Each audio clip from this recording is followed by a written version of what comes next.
इस वीडियो में बताई गई कहानी बेहद डरावनी है। अगर आपको भूतों से या अंधेरे में अकेले रहने से डर लगता है तो इस वीडियो को स्किप कर दें। लेकिन अगर आप भी जिगर वाले हैं मेरी तरह तो इस वीडियो को एंड तक देखना। तो गाइस, इमेजिन कीजिए कि आप अपने कमरे में बैठे हो, आपके साथ उस कमरे में कोई ना हो, आप बिल्कुल अकेले हो। लेकिन अगर मैं आपसे कहूँ कि आपकी दीवार में बनी एक दरार में से कोई आपको देख रहा हो, उस दरार से जहाँ से शायद एक छोटी सी सुई का आना जाना भी मुश्किल है, उस दरार से कोई आपको घूर रहा हो, तो आपको उस टाइम कैसा लगेगा? डर लगेगा ना? तो आज की ये कहानी ऐसे ही एक लड़के की है जिसके साथ ये सारी घटनाएं हुई थी। उसे भी उसके कमरे की दीवार में बनी एक दरार में से कोई देख रहा था, शायद कोई चुड़ैल। ये कहानी है एक लड़के जिसका नाम था इसामू। 25 साल का इसामू जापान के एक शहर ओसाका में रहता था। वो हाल ही में एक नए घर में शिफ्ट हुआ था। लेकिन जिस दिन से इसामू उस घर में शिफ्ट हुआ था, उस दिन से उसे अजीब सा लगने लगा था। उसे ऐसा महसूस होता था जैसे कोई उसे लगातार देख रहा हो। लेकिन उस घर में उसके सिवा और कोई नहीं था। उस घर में इसामू जहाँ भी बैठा होता, जो भी कर रहा होता, उसे हर समय ऐसा लगता जैसे कोई उसे देख रहा हो, कोई उसके साथ हो।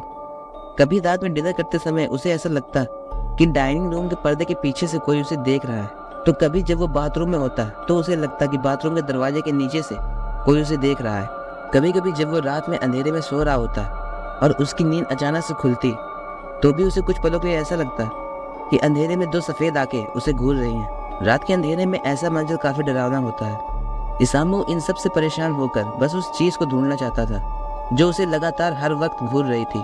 इसलिए इसामू ने घर के हर एक कोने में उस चीज को ढूंढना शुरू कर दिया।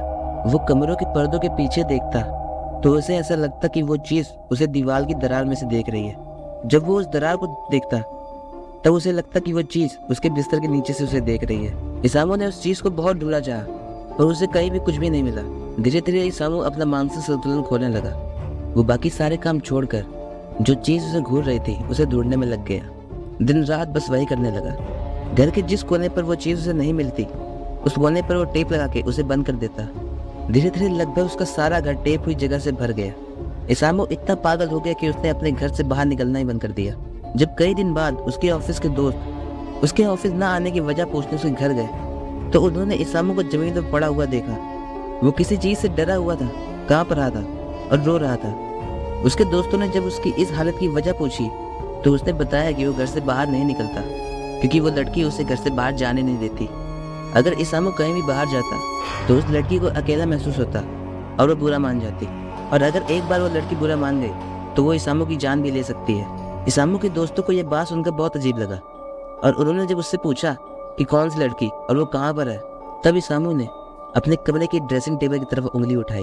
यह देख के उसके दोस्तों को और अजीब लगा क्योंकि वहां पर कोई नहीं था। इसामू ने कहा वो लड़की उस टेबल और दीवार के बीच में जो दरार है उसमें है। ये सुनकर उसके सारे दोस्त उसका डर खत्म करने के लिए उस दरार को देखने चले गए। लेकिन वो जैसे ही उस दरार के पास पहुंचे तो उनकी डर के मारे चीख निकल गई क्योंकि ड्रेसिंग टेबल और दीवार के बीच में बस 5 सेंटीमीटर की दरार में लाल ड्रेस पहने लंबे काले बालों वाली एक लड़की खड़ी थी जो सिर्फ उन्हें ही घूर रही थी। वो लड़की बेहद डरावनी थी। अचानक उस लड़की के हाथ उस दरार से बाहर आ गए। उस लड़की के हाथों के नाखून बहुत नुकीले थे। धीरे धीरे वो उस दरार से बाहर आने लगी। ये देखते ही इसामू के दोस्त बहुत ज्यादा डर गए। वो इसामू को अकेला छोड़कर वहां से भाग गए। उस दिन के बाद से इसामू कभी किसी को नहीं दिखा। इसामू के साथ क्या हुआ ये तो किसी को नहीं पता, पर उस दिन के बाद से उसके जो दोस्त उसके घर से मिलने आए थे वो अपने घर की छोटी से छोटी दरार से आंख नहीं मिला पाए। जब भी वो उन दीवारों के बीच में देखते तो उन्हें भी उसी लड़की की आत्मा दिखाई देती। कुछ महीनों बाद इसामू के सारे दोस्त भी हमेशा के लिए गायब हो गए। इसामू और उसके दोस्त कहाँ गायब हुए ये आज तक किसी को नहीं पता।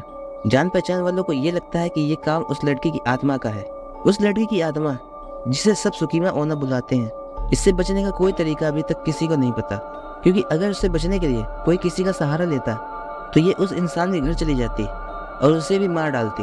अगर आप कभी जापान जाएं तो इस बात का ध्यान रखें कि आपके कमरे में आपको कोई हर वक्त घूर तो नहीं रहा है। अगर ऐसा है तो उस जगह से फौरन निकल जाने में ही आपकी भलाई है क्योंकि अगर वो सुकीमा होना हुई तो आपकी जान को खतरा है। अगर आपको ये कहानी पसंद आई हो तो वीडियो को एक लाइक जरूर करना और चैनल पर नए हो तो चैनल को सब्सक्राइब करना और इस वीडियो को शेयर जरूर करना अपने उन दोस्तों के साथ जिन्हें हॉरर स्टोरी सुनना पसंद है।